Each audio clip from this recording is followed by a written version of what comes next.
देखिए question number 18 economic ordering quantity.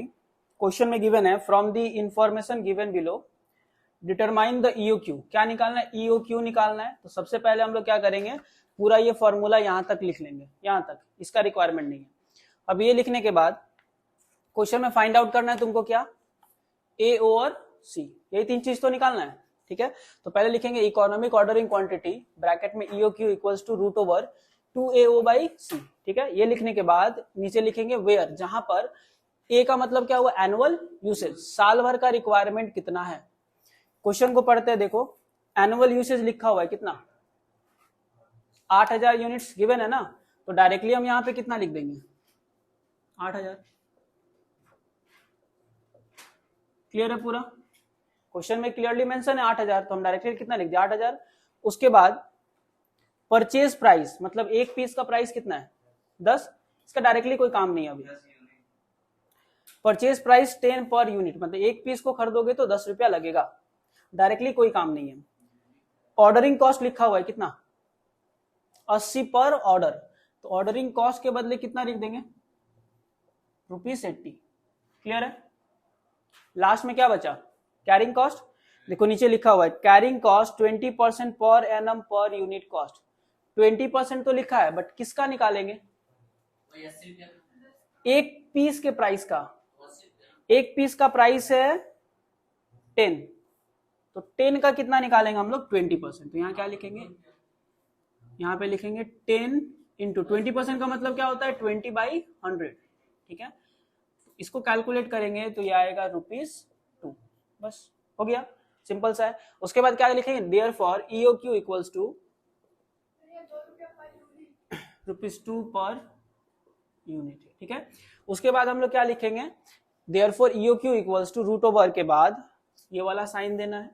ठीक है, यहाँ पे 2 है तो 2 के बदले कितना आएगा 2, ए के बदले कितना लिखेंगे 8000, ओ के बदले कितना लिखेंगे 80, और नीचे में सी के बदले कितना लिखेंगे 2। बस हो गया। इसके बाद तुमको कैलकुलेटर का यूज करना है और फिर सॉल्व होगा। वहां पे क्या करेंगे, कैलकुलेटर में पहले 2 इंटू 8000 इंटू 80 डिवाइडेड बाई 2।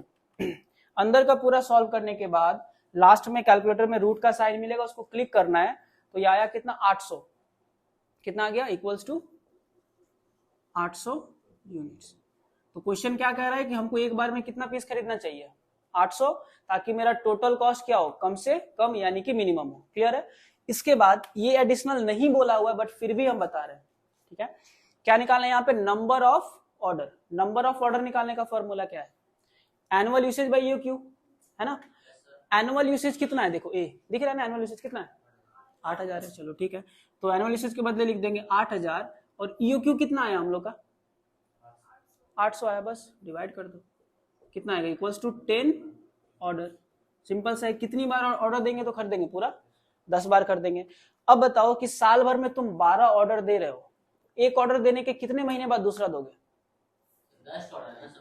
एक महीना, सॉरी हाँ, तुम साल भर में 10 बार ऑर्डर दे रहे हो, तो एक ऑर्डर देने के कितने महीने बाद दूसरा ऑर्डर दोगे, लग रहा है ना 1 महीने से थोड़ा सा ज्यादा होगा। क्लियर। तो हम इसमें बताए थे फॉर्मूला तुमको, अगर मंथ में निकालना है, देखो नीचे में तो रहेगा नंबर ऑफ ऑर्डर, हाँ या ना।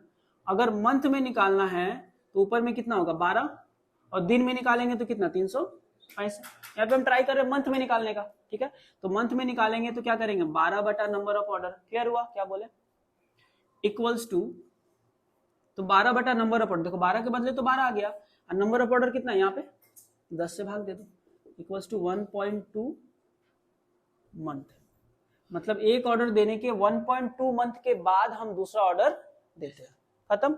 इसके बाद लास्ट में इन्वेंट्री कॉस्ट। इन्वेंट्री कॉस्ट का मतलब क्या हुआ कि ये जो मेरे पास 8000 जो भी मेरा रिक्वायरमेंट है पीस, उसको अगर एक साल रखेंगे तो कितना खर्च पड़ेगा। तो इन्वेंट्री कॉस्ट में 3 खर्च आता है, कौन सा, एक तो उसका खुद का, एक रखने का, और एक ऑर्डर देने का। क्लियर। तो लिखेंगे इन्वेंट्री कॉस्ट का हेडिंग करेंगे, क्या क्या लिखेंगे, पहले मटेरियल कॉस्ट। ठीक है, कितना पड़ेगा बताओ, साल भर में कितना चाहिए हमको 8000, और एक का दाम कितना है क्वेश्चन में दिया होगा, एक का दाम देखो 10 करके, है ना, 10 करके। क्लियर। तो कितना आ गया ये इक्वल्स टू, कोई डाउट है, 80,000 आया। अच्छा, अब आते हैं ऑर्डरिंग कॉस्ट। कितनी बार ऑर्डर दे रहे हैं हम यहाँ पे? 10 बार दे रहे हैं, सिंपल सा बात है। हम ऑर्डर दे रहे हैं 10 बार और एक ऑर्डर का खर्च कितना है?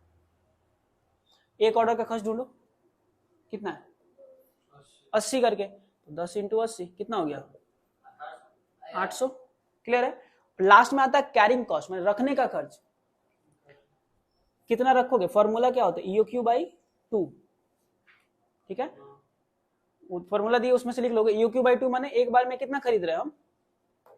800। तो 800 रखेंगे कि उसका आधा? 800 का हाफ मल्टीप्लाई कर देंगे किससे? एक पीस को रखने का खर्च कितना है? 2 से मल्टीप्लाई कर दो, तो ये भी कितना आ गया? कभी भी EOQ में जब निकालोगे ना इन्वेंट्री कॉस्ट, तो हमेशा ये वाला क्या आएगा? हमेशा बराबर आएगा। ठीक है, बराबर कब नहीं आएगा? जब तुम्हारा यहाँ पर कुछ पॉइंट में आ रहा है तो फिर इक्वल नहीं आएगा, थोड़ा बहुत डिफरेंस होगा। बट अगर यहाँ पॉइंट में कुछ ना आए तो ऑलवेज ये क्या आता है? इक्वल। तो कितना आ गया? 81,600। ठीक है, कोई डाउट? क्लियर है पूरा?